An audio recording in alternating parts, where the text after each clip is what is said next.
President Obama addressed the nation saying something needs to change to make it harder for people to get a hold of weapons.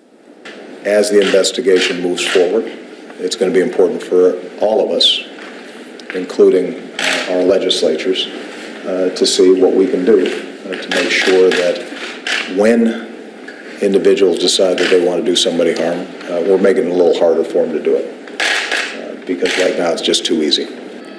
The president said he doesn't want to make it impossible to access weapons, but just wants more restrictions. Police reiterated today numerous times that the guns were brought legally in the shooting. Today's address by the president was noticeably different, though, from his frustrated and passionate speech after the Oregon shooting that happened back in October. It really was. Yesterday, the president admitted the number of mass shootings in this country is unparalleled throughout the world, and that something has to be done to stop the bloodshed. Well, the president certainly wasn't the only politician to react to Wednesday's shooting. Local lawmakers have weighed in as well with noticeably different reactions. So the question, do their reactions really match those of their constituents? Patrick Walker continues our team coverage with where Nevadans really sit now with regard to gun control in that huge debate. Right, and when you look at the response from politicians, I think it's pretty much what you would expect. Republicans generally expressing, sending thoughts and prayers to the victims' families, while Democrats are calling for stricter gun laws.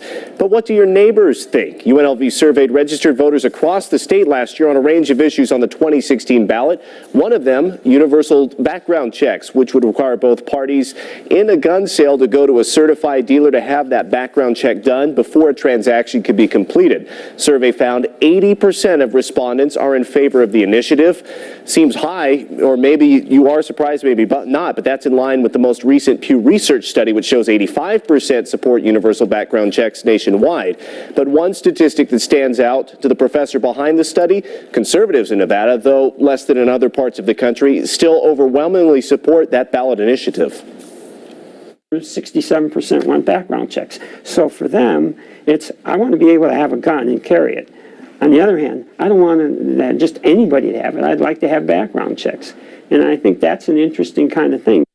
The State of the State survey is of 526 registered voters in Nevada with a margin of error of plus or minus 4.4%. The results of the 2015 survey will be released next month. So with all of the calls by lawmakers, by some of the lawmakers for stricter gun laws after these mass shootings, what will it take to achieve that? Is that just a rhetorical question?